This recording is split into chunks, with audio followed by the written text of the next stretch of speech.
আল্লাহ রাব্বুল আলামিন যখন কারো ভালো চান, তার ভেতরে দ্বীনের প্রেরণা, দ্বীনের জাগরণ, দ্বীনের প্রতি ভালোবাসা, দ্বীন সম্পর্কে বুঝ, নলেজ, দ্বীন সম্পর্কিত ইলম, ধারণা এবং আল্লাহর প্রতি টান সৃষ্টি করে দেন।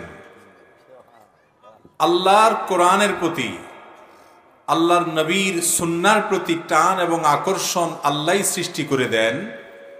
যদি কারোর মধ্যে এরকম টান এবং আকর্ষণ অনুভব হয়, হেদায়েতের পথে আসার যদি কোনো পথ কারোর জন্য সুগম হতে দেখা যায়, তাহলে আর বুঝতে বাকি থাকে না যে আরশে আযমের মালিক তাকে পছন্দ করেছেন।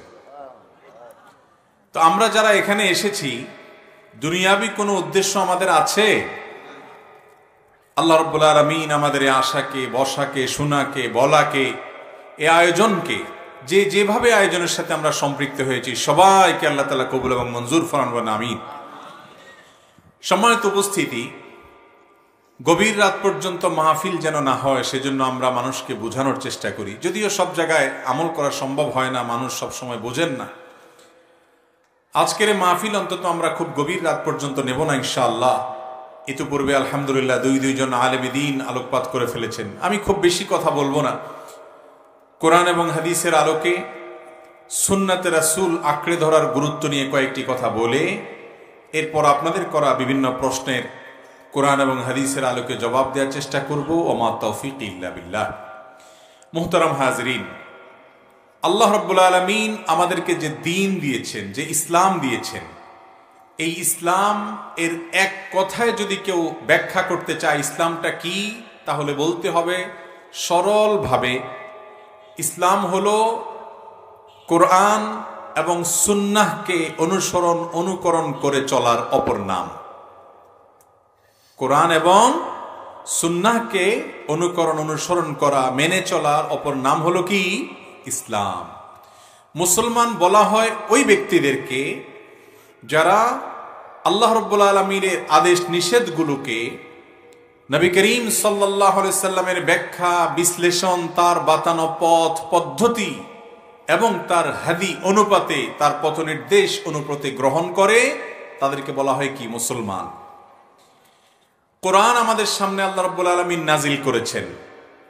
এই কোরআন নাজিল করার জন্য আল্লাহ তাআলা প্রিয় নবী মুহাম্মদ মুস্তাফা সাল্লাল্লাহু আলাইহি সাল্লামকে নির্বাচন করেছেন। তিনি আল্লাহর শ্রেষ্ঠ রাসূল এবং দূত। আল্লাহর কথা ব্যাখ্যা এবং বিশ্লেষণ করার জন্যই আল্লাহ তাকে পাঠিয়েছেন। এটা তার পাঠানোর অন্যতম মৌলিক উদ্দেশ্য। আল্লাহ চাইলে আসমান থেকে জিব্রিলকে দিয়ে একটা কোরআনের কপি পাঠিয়ে দিতে পারতেন, যেটা দেখে মানুষ চলতো। এবং মক্কার মুশরিকরা অনেক সময় বলতো, লাউলা নুজ্জিলাল কুরআন জুমলাতান ওয়াহিদা, কোরআন একসঙ্গে কেন নাজিল হয় না? কোরআন একটু একটু করে নাজিল হয়েছে। 23 বছর ধরে নাজিল হয়েছে। কত বছর ধরে নাজিল হয়েছে? 23 বছর ধরে। নবী করিম সাল্লাল্লাহু আলাইহি সাল্লাম নবুয়ত প্রাপ্তি যখন ঘটেছে মক্কায়, তারপর থেকে তার ওয়াফাতের আগ পর্যন্ত একটু একটু করে আল্লাহ কোরআন নাজিল করেছেন। একটু একটু কয়েকটা করে আয়াত দিয়েছেন, ছোট্ট একটা সূরা দিয়েছেন। এটা নবীজি সাল্লাল্লাহু আলাইহি সাল্লাম আমল করেছেন। সাহাবীদেরকে প্র্যাকটিক্যাল আমল শিক্ষা দিয়েছেন, তাদেরকে এর ব্যাখ্যা বিশ্লেষণ জানিয়েছেন। এটা তাদের অন্তরে রপ্ত হয়ে গেছে। আবার যখন প্রয়োজন দেখা দিয়েছে, আবার কয়েকটা আয়াত আল্লাহ তাআলা নাজিল করেছেন। এইভাবে গোটা কোরআন আল্লাহ তাআলা নাজিল করেছেন। এই জন্য এই কোরআন যদি কেউ বুঝতে চায়, এই কোরআন যদি কেউ অনুসরণ করতে চায়, আল্লাহর গোলামি যদি কেউ করতে চায়, নবী করিম সাল্লাল্লাহু আলাইহি সাল্লামের হাদিস ছাড়া, তার সুন্নাতের অনুকরণ ছাড়া কোনোদিনই মানা সম্ভব না। 1400 বছর আগে আল্লাহ কোরআনে যে কথা বলেছেন, আল্লাহ কোন কথা দ্বারা কি বুঝিয়েছেন না বুঝিয়েছেন, এটা আল্লাহর নবী সাল্লাল্লাহু আলাইহি সাল্লাম ছাড়া আমরা 1400 বছর পরে এসে নিজেরা কোনোদিনই এটাকে পরিপূর্ণভাবে, সঠিকভাবে এর উদ্দেশ্যকে উদ্ধার করা, বোঝা এটা সম্ভব না। মুহতারাম হাজিরিন, এই জন্য আল্লাহ রাব্বুল আলামিন কোরআনে হাকিমে বলেছেন, ওয়ানজালনা ইলাইকাল যিকরা লিতুবাইয়িনা লিন-নাসি মা নুযিলা ইলাইহিম। অর্থাৎ হে রাসূল, আমি কোরআন আপনার প্রতি নাজিল করেছি। কেন নাজিল করেছি? যেন আপনি আসমান থেকে নাজিল হওয়া এই মহাগ্রন্থকে মানুষের সামনে ব্যাখ্যা বিশ্লেষণ করে বুঝান, মানুষকে যাতে ব্যক্ত করে দেন। লাআল্লাহুম ইয়াতাফাক্কারুন, যেন মানুষ এই কোরআন নিয়ে চিন্তা করতে পারে, ভাবতে পারে, গবেষণা করতে পারে, আমল করতে পারে, শিখতে পারে। এই আয়াত থেকে দিনের আলোর মতো পরিষ্কার হয়ে যায় যে কোরআনের সাথে নবী করিম সাল্লাল্লাহু আলাইহি সাল্লামের হাদিসের রিলেশন বা সম্পর্কটা কোথায়। একজন মুসলমান তিনি যদি আল্লাহকে ভালোবাসেন, তাহলে নবী করিম সাল্লাল্লাহু আলাইহি সাল্লামের সুন্নাহ, তার জীবন আদর্শ, তার এই কোরআনের যে ব্যাখ্যা বিশ্লেষণ দেওয়ার যে মৌলিক দায়িত্ব স্বয়ং আল্লাহ দিয়েছেন, কোরআনে বলেছেন, তার অনুসরণ বাদ দিয়ে বা ওইটা ছাড়া কোন দিনই একজন মানুষ আল্লাহর কখনো প্রিয় পাত্র হতে পারে।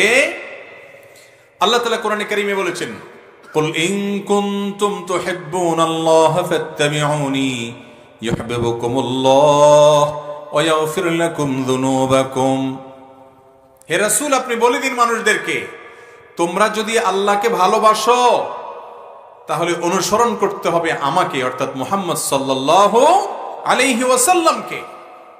আল্লাহকে ভালোবাসি এই কথা যদি কেউ দাবি করে, তার প্রমাণ হবে যে সে নবী করিম সাল্লাল্লাহু আলাইহি সাল্লামকে অনুসরণ, তার সুন্নাহকে ফলো করছে কিনা।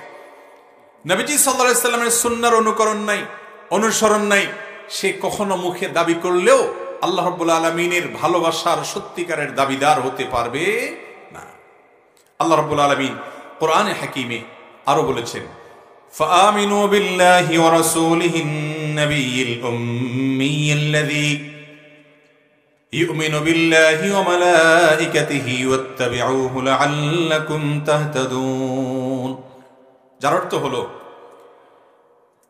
হে মুসলমানরা, হে ইমানদাররা, হে দুনিয়ার মানুষ, তোমরা আল্লাহর প্রতি এবং তার রাসূলের প্রতি ঈমান আনো। যিনি নবী, যিনি উম্মি, যিনি আল্লাহ এবং ফেরেশতাদের প্রতি ঈমান এনেছেন, শুধু তার প্রতি ঈমান আনবে, বিশ্বাস করবে, এখানেই ক্ষান্ত হয়নি আল্লাহ এটি বলে। এটি যথেষ্ট নয়, বরং ওয়াত্তাবিউহু লাআল্লাকুম তাহতাদুন, তোমরা অনুকরণ করো কার? মুহাম্মদ সাল্লাল্লাহু আলাইহি সাল্লামের, তাহলে তোমরা সঠিক পথ পাবে। অতএব নবীজি সাল্লাল্লাহু আলাইহি সাল্লামের অনুসরণ ছাড়া দুনিয়াতে কোনো মুসলমান, কোনো মানুষ জান্নাত এবং সঠিক পথের দিশা পেতে পারে না। মুহতারাম হাজরিন, আল্লাহ তাআলা কোরআনে কারীমে আলো বলেছেন, লাকাদ কানা লাকুম ফি রাসূলিল্লাহি উসওয়াতুন হাসানাহ লিমান কানা ইয়ারজুল্লাহা ওয়াল ইয়াওমাল আখিরা ওয়া যাকারাল্লাহা কাসীরা।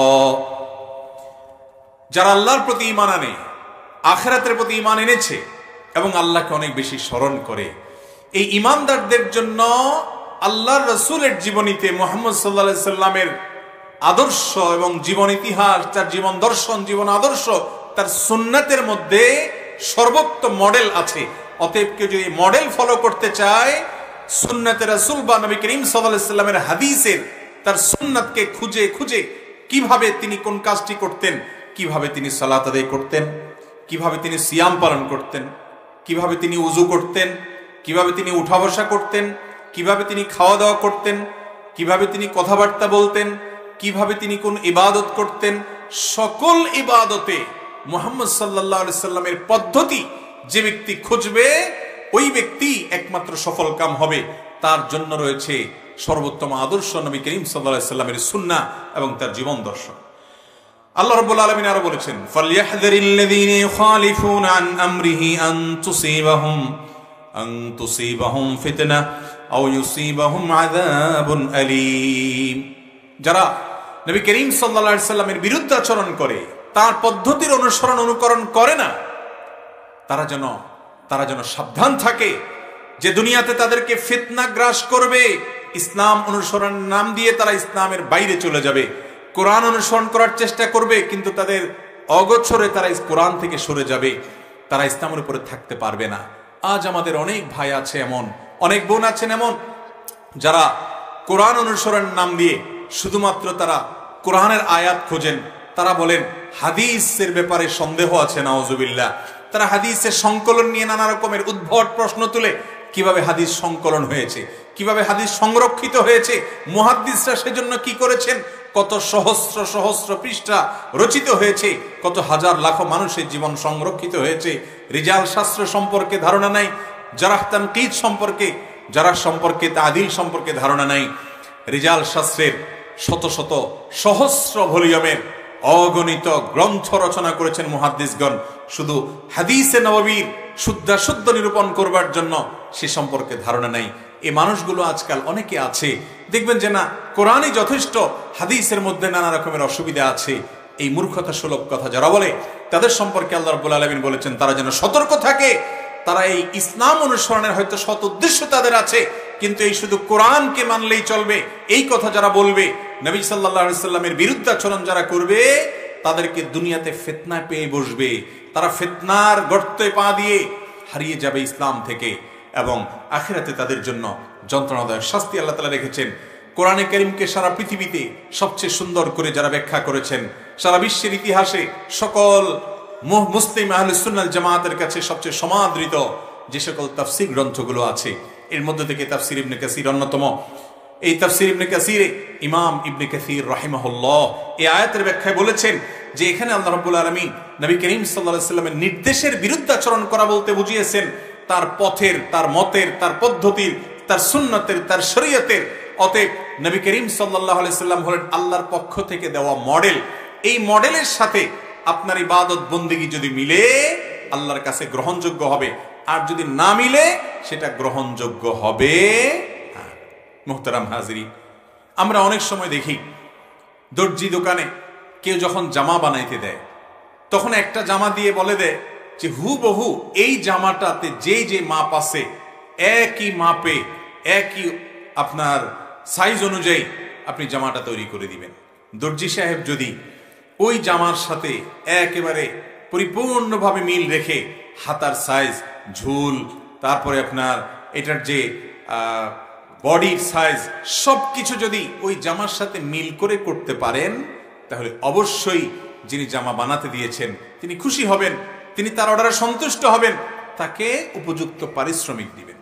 আর যদি জামাটা যার কাছে বানাতে দিয়েছে দর্জি সাহেব নিজে থেকে বুদ্ধি করে, চালাকি করে ওইটার কোথাও একটু কম করে, কোথাও একটু বেশি করে, বলে যে না এখন একটু বয়স হয়েছে আপনার, এই জন্য বড় করে দিলাম, হয়তো আপনি কয়দিন পরে মোটা হবেন সেজন্য একটু আমি এটার বডিটা বাড়ায় দিলাম, নিজে থেকে পণ্ডিতি করে যদি একটু আগপাস করে, তাহলে ওই দর্জিওয়ালাকে পারিশ্রমিক দিবে নাকি বকা দিবে ওই লোক? মুহতারাম হাজরিন, আল্লাহ রাব্বুল আলামিন আমাদেরকে নবী করিম সাল্লাল্লাহু আলাইহি সাল্লামকে মডেল করে পাঠিয়েছেন। আমাদের নবীজি হলেন ইসলামের কি মডেল। আল্লাহ যত আদেশ নিষেধ করেছেন এগুলো কিভাবে বাস্তবায়ন করব, তার পদ্ধতি কি, বিস্তারিত বিশ্লেষণ কি, এই সব কিছুর জন্য নমুনা এবং মডেল হলেন নবী করিম সাল্লাল্লাহু আলাইহি সাল্লাম। তাকে অনুসরণ করতে হবে, তাকে দেখে দেখে করতে হবে। তার আমলের সাথে যার আমলের যত বেশি মিল হবে আল্লাহর কাছে তার পাস মার্ক তত বেশি হবে, এবং আল্লাহ রাব্বুল আলামিনের কাছে তিনি তত গ্রহণযোগ্য হবেন, আল্লাহ তত সন্তুষ্ট হবেন। এই জন্য ভাইরা আমার, আমাদের প্রত্যেকটা কাজে খুঁজতে হবে সুন্নাতে রাসূলটা কি, নবীজি সাল্লাল্লাহু আলাইহি সাল্লাম কিভাবে করতে বলেছেন।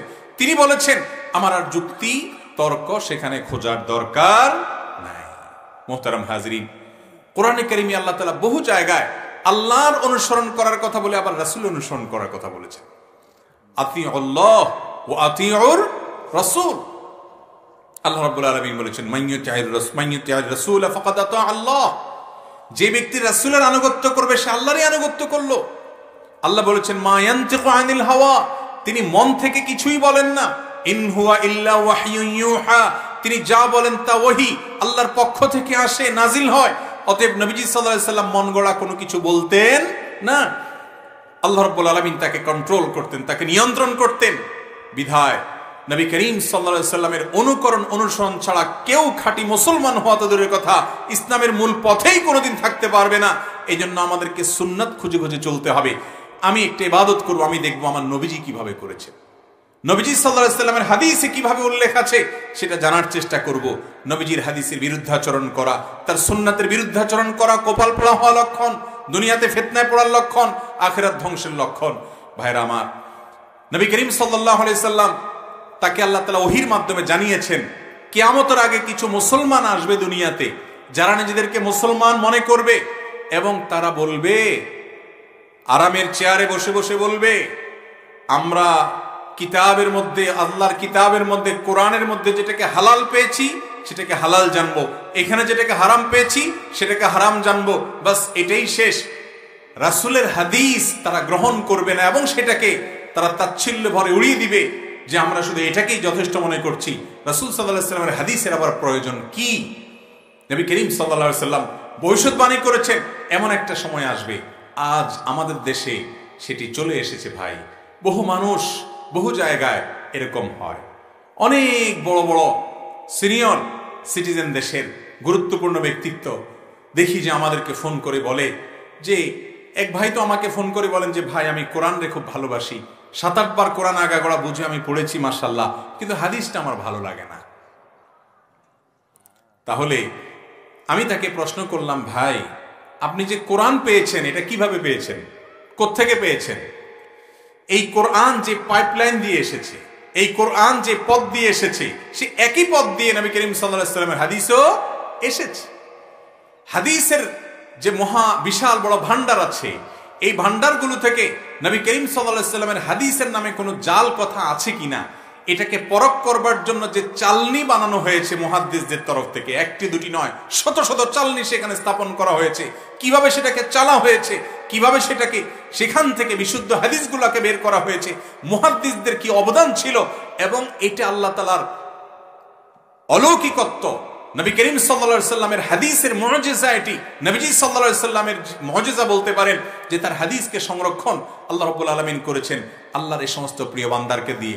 অলৌকিকভাবে এই সম্পর্কে যদি কেউ ন্যূনতম ধারণা অর্জন করার চেষ্টা করে যে হাদিস কিভাবে শুদ্ধ নিরূপণ হয়, কিভাবে এটাকে অ্যানালাইসিস করে মুহাদ্দিসগণ বের করেছেন, তাহলে সে হাদিসে রাসূলের বিরুদ্ধাচরণ করা, সুন্নাতের বিরুদ্ধাচরণ করার মতো দুঃসাহস কোনোদিন দেখাবে না। মুহতারাম হাজিরিন, আমাদের নবী করিম সাল্লাল্লাহু আলাইহি সাল্লাম, তাকে অনুকরণ করে সাহাবীরা শ্রেষ্ঠ মানুষে পরিণত হয়েছেন। শুধু তাকে অনুকরণ করার ক্ষেত্রে তারা কোনো প্রকার বাজ বিচার করতেন না, কোনো দিক তাকাতেন না। তারা দেখতেন নবীজি নির্দেশ করেছেন কিনা, জীবন দিয়ে সেটা করতেন। তিনি নিষেধ করেছেন আর সেদিকে যেতেন না। এর মধ্যেই মুসলমান জাতির কল্যাণ নিহিত, অন্য কোনো পথে মুসলমানের কল্যাণ, নাজাত, মুক্তি দুনিয়াতে আখিরাতে কোনো অবস্থায় নিহিত নাই। একবার আমাদের প্রিয় নবী সাল্লাল্লাহু আলাইহি সাল্লাম মসজিদে নববীতে তিনি তার খুতবা চলাকালীন কিছু মানুষের এলোমেলো, অনেক নমুসলিম থাকে, মুনাফিকরা অনেকে আসে, তাদের এলোমেলো আপনার উঠা বসা, হাঁটা চলা দেখতে পেয়ে বলছেন, তোমরা বসে পড়ো। এই টাইমে আব্দুল্লাহ ইবনে মাসউদ রাদিয়াল্লাহু তাআলা আনহু, একজন সিনিয়র সাহাবী, আলেম সাহাবী, কোরআন হাদিস যিনি সবচেয়ে ভালো বুঝতেন, ইসলামের ফিকহ শাস্ত্র সম্পর্কে নবী করিম সাল্লাল্লাহু আলাইহি সাল্লামের আদেশ নিষেধ, কোরআন সুন্নাহর আদেশ নিষেধ থেকে মাসআলা উৎকলন করা, মাসআলাকে বের করে আনার ব্যাপারে দক্ষতা যার অনেক বেশি ছিল, সে আব্দুল্লাহ ইবনে মাসউদ রাদিয়াল্লাহু তাআলা আনহু, তিনি হেঁটে হেঁটে তখন মসজিদের দিকে আসছিলেন। মসজিদের বাইরে সিঁড়ি বা এরকম কোনো জায়গায় এখনো প্রবেশ করেন নাই। ওই জায়গায় আসার পর যখন নবীজির নির্দেশটা কানে আসলো, বসো, তিনি ওই অবস্থায়, ওটা বসার জায়গা ছিল না, একেবারেই বিদঘুটে এবং অপ্রস্তুত জায়গা ছিল বসার, ওই উঁচা নিচা জায়গায় যেটা বসার জায়গা না, ওই জায়গায় ওই অবস্থায় তিনি বসে পড়েছেন। নবী করিম সাল্লাল্লাহু আলাইহি সাল্লাম এই দৃশ্য দেখে বললেন তাকে, হে অমুকের বাপ, শ্রদ্ধা করে তাকে নাম ধরে না ডেকে বললেন, হে অমুকের বাপ, আপনাকে আমি বলিনি, আপনি উঠে জায়গা মতো এসে বসেন। যারা এলোমেলো ঘোরাফেরা করছে তাদেরকে বলেছি। তো সাহাবীরা নবী করিম সাল্লাল্লাহু আলাইহি সাল্লামের কোনো নির্দেশ পেলে আর চোঁচেরা করতেন না, অন্ধের মতো সেটাকে মানতেন। এটা দিয়ে তারা গোটা দুনিয়া শাসন করেছেন। দুনিয়াতে আল্লাহ তাদেরকে মর্যাদা দিয়েছেন এবং আখিরাতে তারা মর্যাদার চূড়ান্ত শিখরে থাকবে। কোরআনে আল্লাহ তাআলা তাদেরকে দৃষ্টান্ত দিয়ে বলছেন, আমিনু কামা আমানান নাস, তোমরা ঈমান আনো সেই লোকদের মতো যারা ঈমান এনেছেন, অর্থাৎ সাহাবীরা যেরকম ঈমান এনেছে তাদের মতো ঈমান আনো। তারা তোমাদের ঈমানের জন্য মানদণ্ড, মাপকাঠির মতো তাদেরকে অনুসরণ করবে, তাদের মৌলিক জামাতকে অনুসরণ করবে। সেই মৌলিক জামাতের যে মৌলিক দর্শন, সেটা অনুসরণের মধ্য দিয়ে মুসলমান জাতি উন্নতির চরম শিখরে পৌঁছে যাবে। মোহতারাম হাজিরিন, আজ সেই সুন্নতে রাসূল আজ আমাদের জীবন থেকে বুলন্ডিত। আজ আমাদের ইবাদতে সুন্নত নাই, আর আমাদের কাজে কর্মে সুন্নত নাই। অন্যান্য জায়গা থেকে সুন্নত যেতে যেতে আজ আমাদেরকে এই কথাও শুনতে হয় যে শুধু কোরআনই যথেষ্ট। নতুন নতুন কিছু মানুষ বের হচ্ছে আমাদের সমাজে, যারা আমাদের মুসলমান ভাই বোনদেরকে বিভ্রান্ত করছে। দুঃখজনক, তারা অনেকে জেনারেল শিক্ষিত মানুষ হয়ে ইসলাম চর্চা করলে, ইসলামের দাওয়াতের কাজে গিয়ে এলে সেটা অবশ্যই অ্যাপ্রিসিয়েট যোগ্য, সেটাকে আমরা সাধুবাদ জানাই। কিন্তু ইসলাম সম্পর্কে যারা সারা জীবন পড়াশোনা করেছেন, ঘাটাঘাটি করেছেন, গবেষণা করেছেন, যাদের পুঁথিগত বিদ্যা আছে, যাদেরকে আল্লাহ যথেষ্ট পরিমাণ পুরো জীবন দিনের মধ্যে কায়েম এবং দায়েম থাকার তৌফিক দিয়েছেন, সেই সকল আলিম যারা নবীদের ওয়ারিস, তাদের কথা অবজ্ঞা করে আজকাল কিছু সাধারণ শিক্ষিত ভাই বোনদেরকে দেখা যায় তারা প্রকৃত ইসলাম আর বিকৃত ইসলাম পার্থক্য করে। তারা বলে যারা নবীজির হাদিস অনুসরণ করে, হাদিসকে মেনে চলে, তারা নাকি বিকৃত ইসলামের অনুসরণ করে, আর যারা শুধু কোরআনকে মানে তারা নাকি প্রকৃত ইসলাম অনুসরণ করে। বলেন নাউজুবিল্লাহ। ভাইরা আমার, নবীজির হাদিস অনুসরণ করলে সেটা বিকৃত ইসলাম? আল্লাহ তাআলা আমাদের ভাইদেরকে বোনদেরকে হেদায়েত দান করুন। এরা সবাই যে ইসলামের বিরুদ্ধে ষড়যন্ত্রে লিপ্ত তা আমি কখনো বলবো না। এদের অনেকে আছেন না বুঝে এই পথে চলে গেছেন। কিয়ামতের আগে দুনিয়াতে ভাই বহুমুখী ফিতনা আসবে, কত ফিতনা যে আসবে, এক এক ফিতনার জোয়ারে বহু মুসলমানের সন্তান ইমান হারা হয়ে যাবে, ইমান চেতনা হারা হয়ে যাবে, সে টেরও পাবে না। এই জন্য আল্লাহর কাছে দোয়া করতে হয়, ইহদিনাস সিরাতাল মুস্তাকিম। প্রত্যেক রাকাতে আমরা দোয়া করব। যখন দোয়া করবেন, সূরা ফাতিহা পড়বেন, তখন এর অর্থের দিকে খেয়াল করে আল্লাহর কাছে মনে মনে দোয়া করবেন, ইহদিনাস সিরাতাল মুস্তাকিম। আল্লাহ, সরল সঠিক জান্নাতের পথ যেটা, দুনিয়াতে হাজারো পথ, আল্লাহ কতজন কত পথের দিকে ডাকে, আমার নিজের বিবেক বুদ্ধি দিয়ে সবসময় সঠিকটা আমি উদ্ধার করতে পারবো না মালিক। আপনি আমাদেরকে যেই পথে চললে তার গোড়ায়, তার মাথায় জান্নাত ঠেকবে, সেই পথে আপনি আমাদেরকে চালান আল্লাহ। ইহদিনাস সিরাতাল মুস্তাকিম। ভাইরা আমার, কত গুরুত্বপূর্ণ যে প্রত্যেক নামাজে প্রতি রাকাতে সূরা ফাতিহা পড়াটাকে আল্লাহ তাআলা আবশ্যক করে দিয়েছে, তাই না? প্রত্যেক নামাজের প্রত্যেক রাকাতে সূরা ফাতিহা পড়া লাগে না? প্রত্যেক সালাতের প্রতি রাকাতে সূরা ফাতিহাকে আবশ্যক করে দেওয়া হয়েছে ইসলামে। সূরা ফাতিহার মূল কথা কি ভাই? একটাই। সূরা ফাতিহার মূল কথা কি? মূল কথা একটাই। সেটা কি? আল্লাহর প্রশংসা এবং গুণকীর্তন ইত্যাদি করার পর হেদায়েতের দোয়া করা। কিসের দোয়া করা ভাই? হেদায়েতের দোয়া করা। হেদায়েত মানেটা কি ভাই? হেদায়েত মানে হলো আল্লাহ তাআলা যেন আপনাকে আমাকে সরাসরি গাইড করে, পথ দেখায়, আমরা যেন ভুল পথে না যাই। আসেন আমরা দোয়া করি, ও আরশে আজিমের মালিক, ও আসমান জমিনের মালিক, ও কাবার মালিক, ও কোরআনের মালিক, ও মুহাম্মদ সাল্লাল্লাহু আলাইহি সাল্লামের মালিক, ও সমস্ত নবী রাসূলদের মালিক, ও সকল সৃষ্টি জগতের মালিক, ও আমাদের মালিক, ও আহকামুল হাকিমিন, ও রব্বুল আলামিন, হে রহমান রহিম, হে মালিক ইয়াউমিদ্দিন, আপনি দয়া করে অনুগ্রহ করে আমাদেরকে হেদায়েতের উপরে কায়েম এবং দায়েম রাখুন, হেদায়েতের পথে পরিচালিত করুন আল্লাহ। আমাদের অনেক ভাইরা আছেন, অনেক জেনারেল শিক্ষিত, অনেক মেধাবী, অনেক পড়াশোনা করেন, কোরআনের পিছনে অনেক সময় দেন, কিন্তু তারা কোরআন গবেষণা করে দেখা যাচ্ছে নবীজির হাদিস থেকে সরে গেছে, শয়তান তাদেরকে সরায় ফেলছে। এই জন্য দেখবেন কোরআন যখন পাঠ করতে হয় শুরুতে আউযুবিল্লাহ পাঠ করতে হয়। কেন আউযুবিল্লাহ পাঠ করতে হয় ভাই? হাদিস পাঠের আগে তো আউযুবিল্লাহ পড়া লাগে না, অন্য কোনো কিছু পাঠের আগে তো আউযুবিল্লাহ পড়তে হয় না। আল্লাহ কোরআনে বলেছেন যে ইযা ক্রাআতাল কুরআন ফাসতাইয বিল্লাহি মিনাশ শাইতানির রাজীম। তুমি যখন কোরআন পাঠ করবে আল্লাহর কাছে পানাহ চাইবা শয়তান থেকে, আউযু বিল্লাহি মিনাশ শাইতানির রাজীম পড়ে তারপরে কোরআন পাঠ শুরু করবে। এইজন্য ফুকাহে কেরাম এর ফতোয়া হলো কোরআন পাঠ করতে হলে বিসমিল্লাহির রহমানির রহিম বলেন আর না বলেন ওইটার চাইতে আউযু বিল্লাহি মিনাশ শাইতানির রাজীম বলার গুরুত্ব বেশি। যদি সূরার শুরুতে হয় বিসমিল্লাহর সাথে পাঠ করবেন, কিন্তু আউযু বিল্লাহি মিনাশ শাইতানির রাজীম পাঠ করাটা আবশ্যক, ওয়াজিব, এটা পাঠ করতে হবে কোরআন যখন পাঠ করবেন। কেন? কারণ কোরআন পাঠ করতে গিয়ে, কোরআন থেকে ভালো কিছু নিতে গিয়ে উল্টা আরো গোমরাহ হওয়ার, বিপদগামী হওয়ার ভয় আছে। শয়তান এই কোরআন থেকেই ভুল বুঝিয়ে কাউকে বিপথে নিয়ে যেতে পারে। সেজন্য আল্লাহর কাছে শয়তান থেকে পানাহ চাইতে হয়। স্বয়ং আল্লাহই শিক্ষা দিয়েছেন, কোরআন তেলাওয়াত করার আগে যদি আপনি স্পর্শ করতে চান ওযু করতে হয়, যদিও সে বিষয়ে হাদিস দ্বারা প্রমাণিত। এটা নিয়ে অনেক ভাইরা ধোঁয়াশা করে। এই যে পবিত্রতা অর্জন করতে হয়, বেগোসল অবস্থায় কোরআন তেলাওয়াত করা যায় না। কেন যায় না? পবিত্রতা অর্জন করতে হয়, শয়তান থেকে পানাহ চেয়ে আউযু বিল্লাহি মিনাশ শাইতানির রাজীম পড়া ছাড়া কোরআন তেলাওয়াত করা যায় না। কেন যায় না?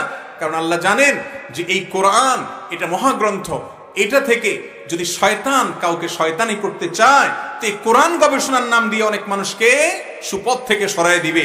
এই জন্য শয়তান থেকে পানা চাইতে হয়, আল্লাহ আমি যেন মিসগাইডেড না হই, আমি যেন ভুল পথে না যাই, আমি যেন ইসলাম অনুসরণ নাম দিয়ে তোমার রাসূল থেকে সরে না যাই। কারণ রাসূল সাল্লাল্লাহু আলাইহি সাল্লামকে আল্লাহ তাআলা ডিউটি দিয়েছেন যে এই কোরআন তোমার কাছে নাজিল করেছি, তোমার প্রতি নাজিল করেছি। ওয়া আনজালনা ইলাইকা যিকরা লিতুবাইয়িনা লিন-নাস, হে রাসূল আপনার প্রতি কোরআনকে নাজিল করেছি যেন আপনি মানুষের কাছে এই কোরআনকে ব্যাখ্যা করে দেন। এর চেয়ে স্পষ্ট কথা আর কি হবে? যারা হাদিস অস্বীকার করেন, যারা হাদিসের প্রামাণ্যতাকে অস্বীকার করেন, আমি ভাইদেরকে বলবো এই আয়াতের শুধু অনুবাদটা দেখেন আল্লাহ কি বলছেন।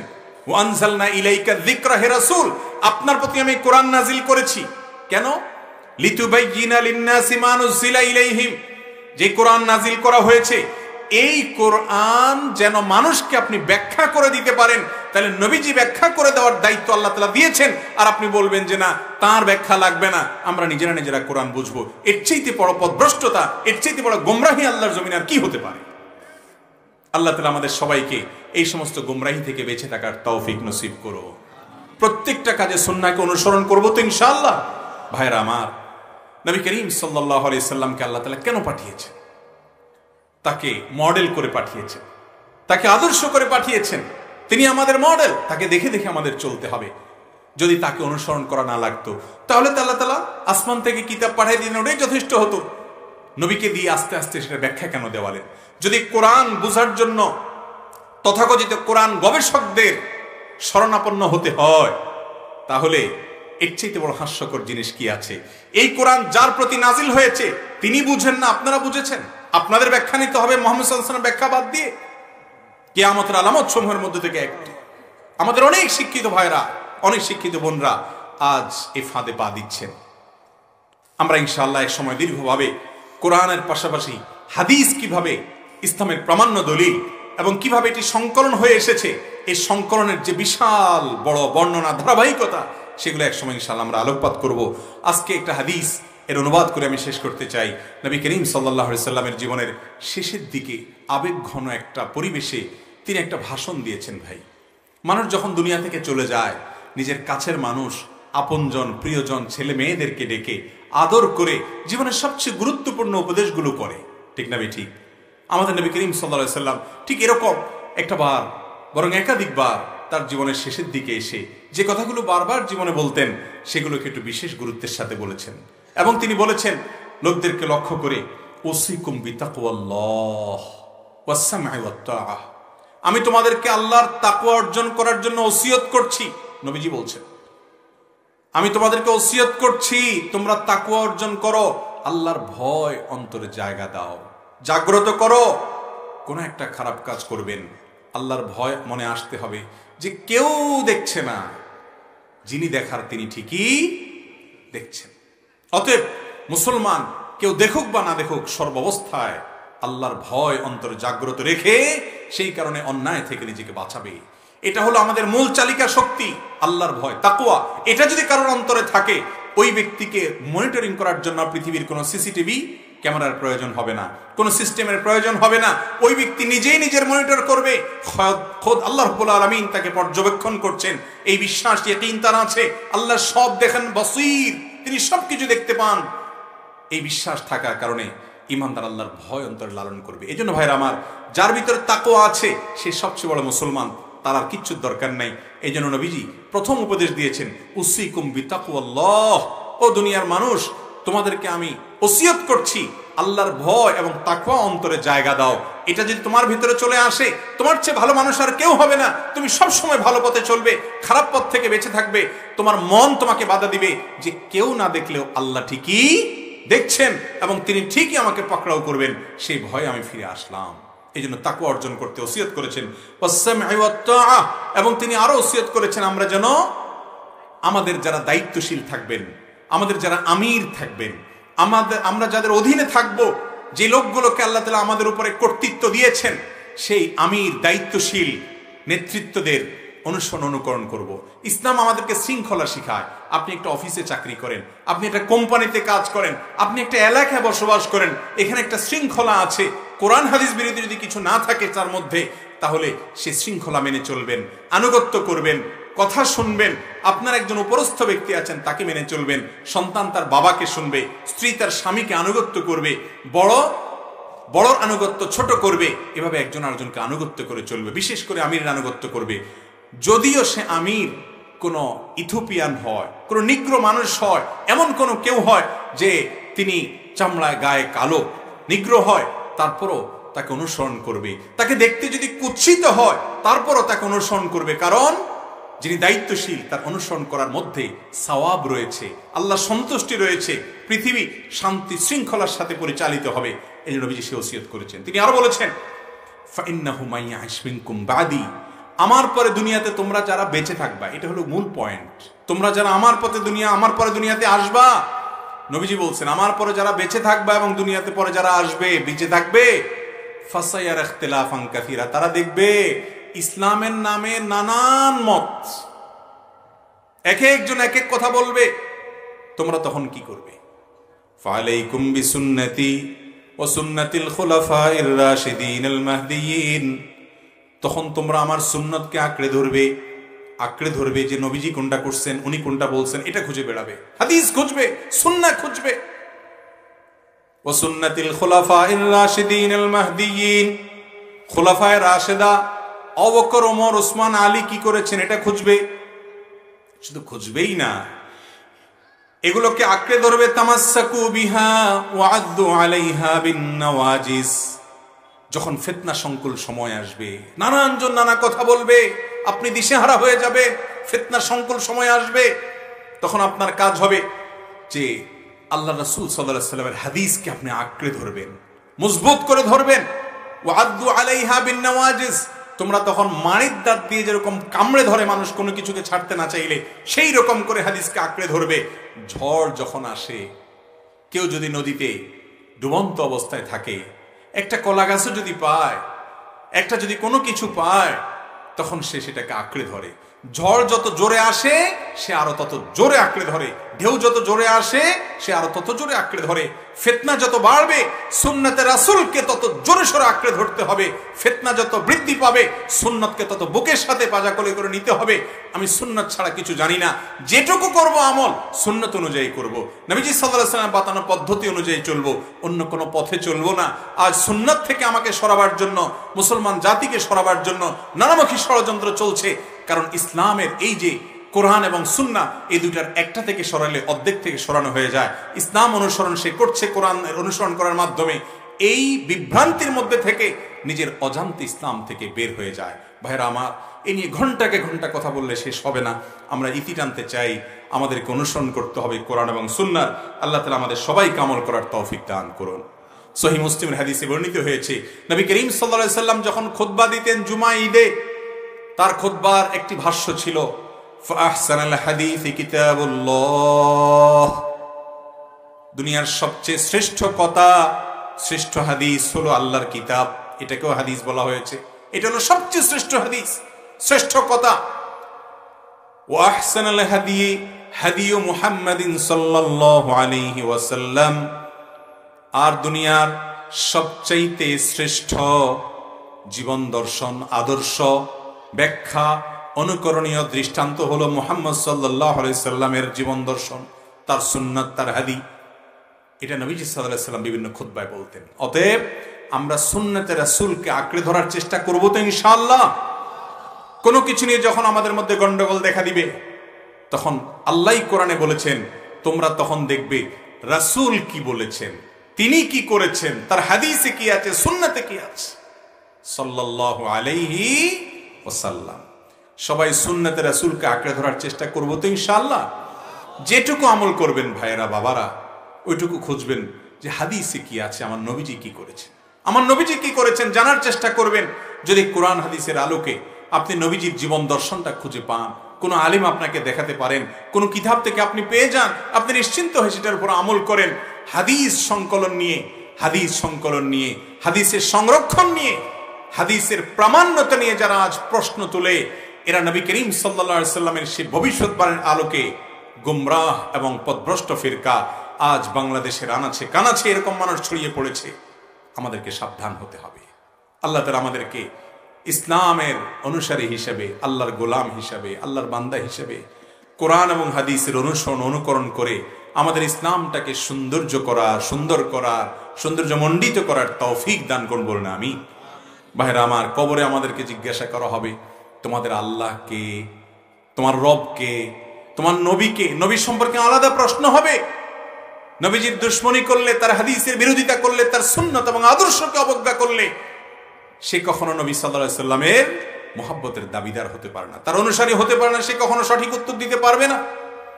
যদিও কবরের প্রশ্ন উত্তর নিয়ে অবান্তর প্রশ্ন তোলে এই সমস্ত ভাইয়েরা, যেগুলো বিশুদ্ধতার মানদণ্ডে উত্তীর্ণ অগণিত হাদিস দ্বারা প্রমাণিত। ভাইরা আমার, এই যে ফিতনা আজ আমরা দেখছি, আমাদের ছেলে মেয়েরা যখন বড় হবে তখন হয়তো নতুন ফিতনা বাইর হবে, না কোরআনের প্রথম 10 পারা মানো, বাকিগুলো মানিও না, এরকম আরো কত তামাশা আপনারা শুনবেন বা পরবর্তী জেনারেশন শুনবে। কিয়ামত যত নিকটবর্তী হবে, ইসলামের নামে নানামুখী ধোঁয়াশা এবং পথভ্রষ্টের নানামুখী পথ আবিষ্কার হবে। আর এই জন্যই প্রত্যেক রাকাত নামাজে যখন পড়বেন ইহদিনাস সিরাতাল মুস্তাকিম, মুখস্থ পড়ে দিবেন না, এমনি পড়ে চলে যাবেন না। প্রতিবার মনে মনে আল্লাহর কাছে এটা দোয়া করবেন, মুখে ইহদিনাস সিরাতাল মুস্তাকিম পড়বেন আর মনে মনে চাইবেন, আল্লাহ ও মালিক, তুমি রব্বুল আলামিন, তুমি রহমান রহিম, তুমি মালিক ইয়াউমিদ্দিন, গোলামি শুধু তোমারই করি, তোমার কাছেই সাহায্য চাই। কি সাহায্য চাই? ইহদিনাস সিরাতাল মুস্তাকিম, তুমি আমাদেরকে সঠিক পথে রাখো, আমরা যেন ভুল পথে পা না দিই। আমরা নিজেরাও জানি না কোনটা ভুল পথ, সবসময় এটা বোঝার ক্ষমতা আমাদের সবসময় থাকে না। আল্লাহ তাআলা আপনাকে আমাকে কিয়ামতের আগে যত মুখে ফিতনা হবে, আমাদেরকে, আমাদের পরবর্তী প্রজন্মকে সব ধরনের ফিতনা থেকে হেফাজতে রেখে হকের উপরে, সত্যের উপরে টিকে থাকার তৌফিক দান করব না আমি, সুন্নতে রাসূলের অনুসরণ করার তৌফিক দান করব না আমি। ভাইরা আমার, দোয়া করি, আল্লাহুম্মা আরিনাল হাক্কা হাক্কা ওয়ারযুকনা ইত্তিবাআহ। আল্লাহ কোনটা হক সেটা আপনি আমাকে দেখায় দেন এবং সেটা অনুসরণ করার তৌফিক দান করেন। ওয়ারিনাল বাতিলা বাতিলা ওয়ারযুকনা ইজতিনাবা, কোনটা ইসলামের নামে ভুল বিভ্রান্তি সেটাও আপনি দেখায় দেন এবং সেটা থেকে আপনি বিরত থাকার তৌফিক দান করেন। সুন্নাত মেনে চলবো তো ইনশাআল্লাহ, সব কাজে সুন্নাহ খুঁজবো তো ইনশাআল্লাহ। আপনার ঘরে একটা কোরআন থাকবে, সুন্নাতে রাসূলের আলোকে হাদিস গ্রন্থ থাকবে, দুইটাই আপনি পড়বেন। এবং সুন্নাহ এবং কোরআনের সাথে অনেক সংঘর্ষ দেখানোর চেষ্টা করে কিছু ভাইরা আমার, সেটা মূর্খতা ছাড়ার কিছুই নয়। কোনো কিছুকে সাংঘর্ষিক বাহ্যিকভাবে দেখলে মনে হলেই সাংঘর্ষিক হয় না, বরং একটা আরেকটার পরিপূরক। আল্লাহ তাআলা আমাদের সবাইকে যে কথাগুলো বললাম, শুনলাম, সেগুলোকে বুঝে শুনে আমল করার তৌফিক দান করুন। জাযাকুমুল্লাহু খায়রা ওয়া আখিরু দাওয়ানা আনিল